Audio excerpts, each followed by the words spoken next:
Assalamualaikum warahmatullahi wabarakatuh. Kembali lagi bersama Merapi Flasher di sini. Oke, langsung saja. Kali ini saya kedatangan Lenovo dengan seri Lenovo Vibe K4 Note. Ini serinya A7010A48. Datang dalam posisi dia mati total. Ini kronologinya sudah di flash teman saya sendiri, namun di flash gagal ya. Jadi ini di flash gagal dan mungkin masuknya di IC flash atau IC eMMC. Yuk langsung kita bongkar ya. Langsung saja kita akan coba bongkar. Step pertama kita akan cek dulu apakah ini memang benar di software ataukah hardware yang bermasalah. Step pertama kita bongkar dulu. Kita akan cek handphone ini short atau tidaknya. Jangan lupa untuk fingerprintnya kita copot. Kita akan coba cek short atau tidaknya di bagian konektor baterai. Kita copot untuk baterainya, ini soket baterainya. Step selanjutnya kita akan coba gunakan multimeter analog. Kita akan cek short atau tidaknya dikali 1 ohmmeter. Untuk probe merah kita hubungkan ke test point dulu. Kita cari V-bed-nya dulu. Oke, ini ground, berarti bisa kita pastikan di sini V-bed-nya tidak ada hambatan dalam. Kita akan coba tukar probe-nya. Sekarang ada hambatan sekitar 5 ohm ya, berarti bisa dipastikan handphone tidak ada masalah, tidak short maksudnya. Kita akan coba gunakan multimeter digital untuk memastikan berapa voltase yang masih tersimpan di baterai itu sendiri. Oke, kita akan coba cek dan ini ada minus 3,1. Berarti salah ya. Kita akan coba pastikan dulu untuk V-bed baterainya di mana. Oke, ada 3,1 volt. Belum cukup untuk menghidupkan handphonenya ya. Ini 3,1 volt. Berarti tahap selanjutnya kita harus suntik tegangan dulu.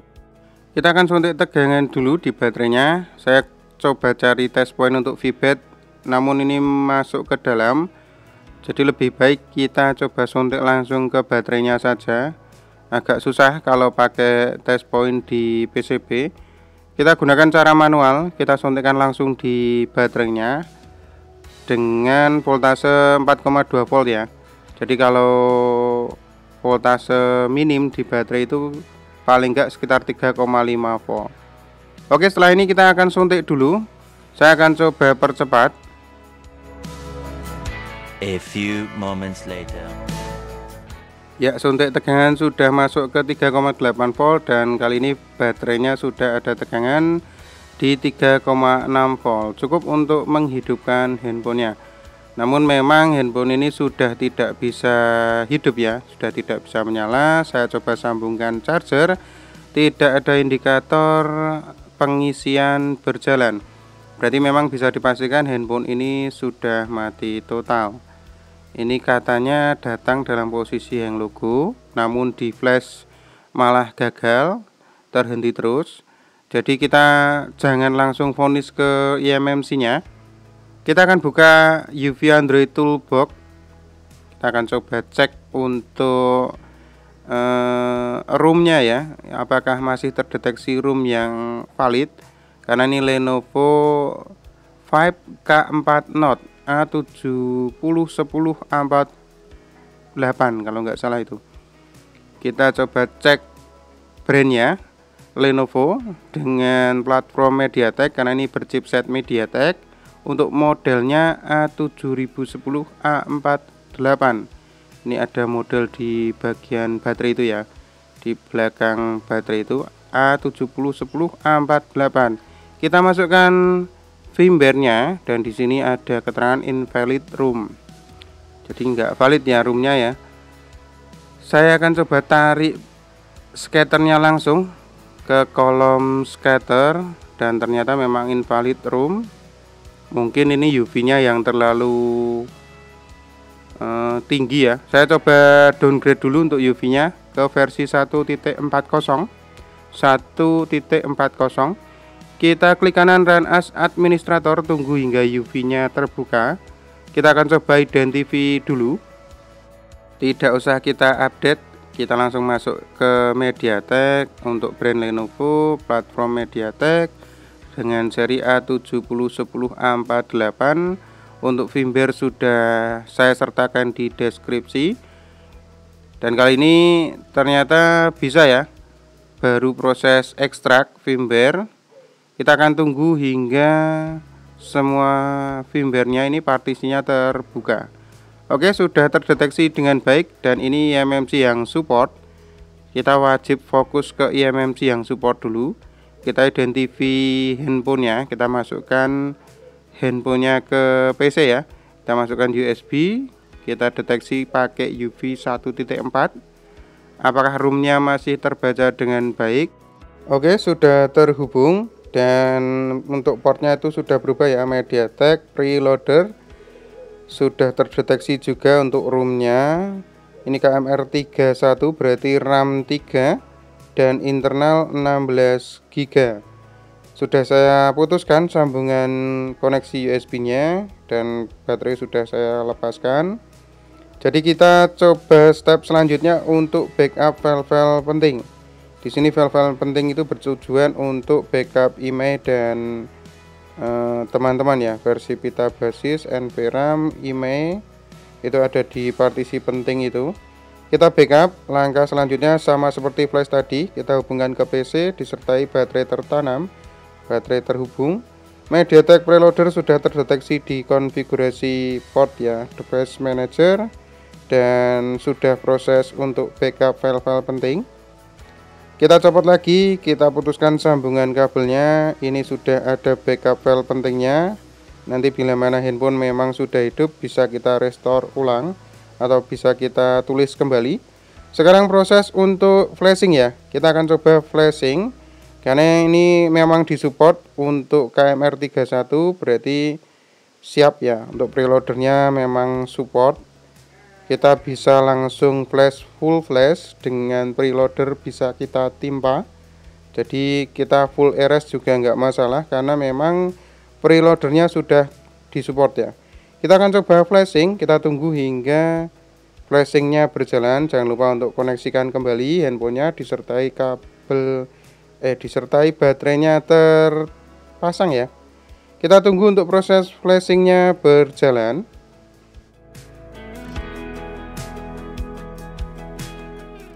Dan ternyata tiba-tiba UV-nya foreclose ya, tertutup tanpa ada peringatan error.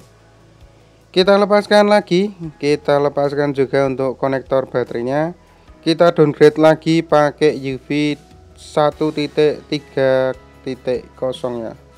Ini UV 1.3, kita akan buka, stepnya kita akan coba flashing tanpa kita update UV-nya. Jadi kita akan coba flashing menggunakan UV versi 1.3 ya, versi rendah. Filenya masih tetap sama, saya sertakan di deskripsi. Proses ekstrak firmware sudah berlangsung.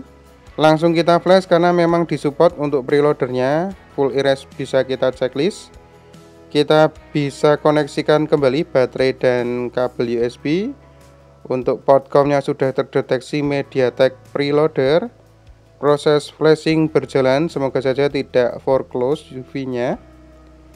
Kita bisa tunggu, saya akan coba percepat. Ini kemungkinan sudah berjalan untuk proses flashingnya. Oke, alhamdulillah sudah berhasil. Membutuhkan waktu 5 menit sendiri untuk proses flashing. Semoga tidak jadi ke eMMC ya, tidak jadi ke IC flash. Kita akan coba hidupkan. Oke, kita tunggu. Dan alhamdulillah proses loading normalnya berhasil. Ini masuk ke logo Lenovo, semoga tidak hang logo. Kita tunggu dulu. Saya akan coba tutup ini ya, dan kita akan bantu handphone ini pakai charger agar tidak langsung mati, karena ini kemungkinan untuk suntiknya belum full ya, hanya ke 3,6 volt tadi. Kita tunggu, semoga saja masuk ke menu, karena keluhannya memang hang logo dan terhenti di proses flashing. Dan alhamdulillah sudah bisa memilih bahasa. Jadi untuk proses flashing itu memang nggak selamanya kalau gagal larinya ke eMMC ya. Mungkin bisa jadi karena flash toolnya yang bermasalah, atau mungkin baterai yang buruk juga bisa. Jadi ini eMMC tapi bukan eMMC tapi cuannya serasa eMMC ya. Tapi ya nggak enak juga. Kita bilang apa adanya aja. Ini memang sudah kita flash dan aman. Untuk baseband aman, namun IMEI International Mobile Equipment itu apa itu? IMEI tadi itu kosong ya. Tidak ada IMEI-nya. Untuk apa ini? Kita cek di bintang pagar 06 pagar. Memang tidak kita ketahui IMEI 1 dan IMEI 2. Berarti wajib kita restore lagi untuk file-file penting yang sudah kita backup tadi di awal untuk memulihkan IMEI-nya ya. Semoga saja untuk proses flashing atau pengembalian IMEI berhasil. Ini baterainya masih 2%. Kita copot kembali. Kita koneksikan ke PC. Ini sebagai catatan, untuk pengembalian IMEI itu handphone harus masuk ke meta mode. Jadi kita bisa identify dulu untuk memastikan ROM-nya sudah terbaca. Di device manager portnya ada MediaTek preloader ya. Kalau flashing atau identify ROM itu memang terdeteksi MediaTek preloader. Dan ini file-file penting tadi bisa kita masukkan kembali. Semoga dengan pengembalian file-file penting yang sudah kita backup tadi bisa memulihkan IMEI ya. Tanpa ribet-ribet kita masukkan IMEI secara manual. Oke, seperti itu proses penulisan ulang. Tidak ada yang berbeda ya. Tinggal kita write, kita tulis lagi. Kita koneksikan kembali handphonenya ke PC disertai baterai ya. Oke, terdeteksi lagi MediaTek preloader sudah menulis ulang untuk file-file penting yang sudah kita backup sebelumnya. Dan setelah ini kita bisa coba ya. Kita bisa coba apakah dengan penulisan ulang tadi IMEI sudah bisa pulih kembali. Kita hidupkan handphonenya. Kita tunggu hingga masuk ke menu pastinya.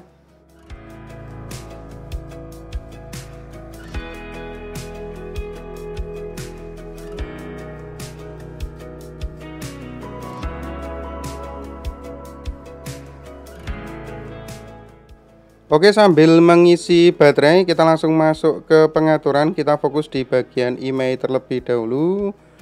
Untuk cek IMEI kita masuk ke pengaturan, kita pilih tentang ponsel, informasi perangkat.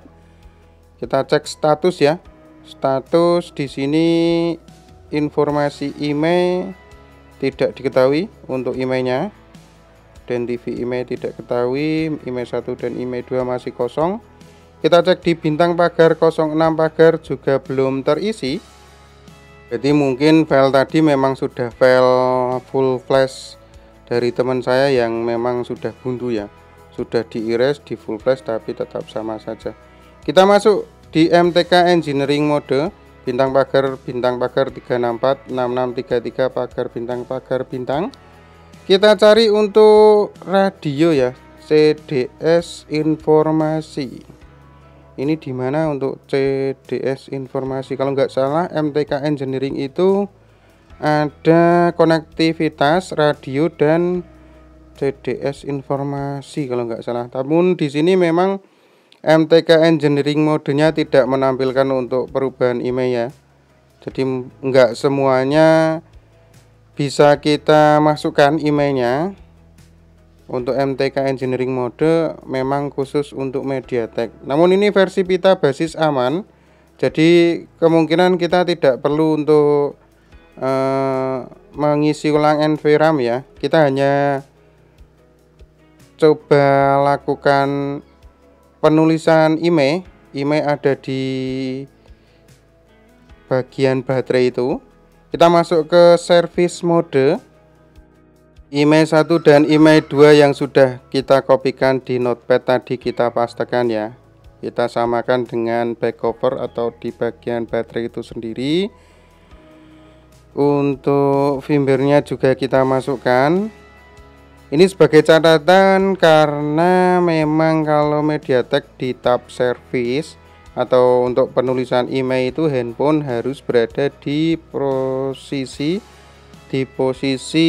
meta mode ya. Harus berada di posisi meta mode, dan untuk komport berubah menjadi MediaTek USB Vcom ya, bukan MediaTek preloader. Sudah bisa kita koneksikan sekarang. Kita coba tengok ini di layar, memang MediaTek meta mode sudah berubah dan komportnya berubah menjadi MediaTek USB Vcom, bukan preloader ya. Dan ini proses penulisan email berhasil, sudah done ya, sudah selesai. Berubah untuk bootingnya ke normal lagi. Jadi kemungkinan besar untuk penulisan email sudah masuk. Semoga saja email sudah bisa kita cek ya nanti sudah adakah atau belum. Untuk penulisan email MediaTek hanya sesimpel itu, menggunakan UV. Tinggal kita copy email yang ada di back cover, kita masukkan dan masuk ke meta mode. Langsung kita akan cek di pengaturan. Kita coba cek di bagian tentang ponsel ke status ya. Identify apa itu? International Mobile Equipment Identify. Jadi memang emailnya sudah masuk. Kita cek di bintang pagar 06 pagar juga sudah masuk. Oke, mantap. Tanpa kita masuk manual ke MediaTek Engineering, handphone sudah bisa kita tulis email pakai UV ya. Selanjutnya setelah ini kita akan coba pasangkan kartu SIM yang aktif. Tentunya kita akan coba bagian sinyal.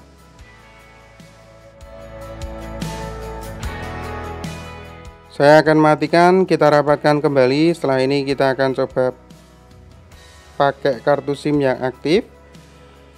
Dan ini alhamdulillah memang enggak semuanya lari ke YMMC ya. Mungkin memang lagi apesnya teman saya atau memang lagi hokinya saya. Jadi ya harus kita flash dulu. Kalau memang bisa kita pastikan sudah kita flash tetap sama saja. Bisa kita pastikan memang YMMC-nya yang bermasalah. Namun di sini kita coba flashing dan alhamdulillah handphone sudah hidup normal kembali. Oke, setelah ini tanpa proses dubbing.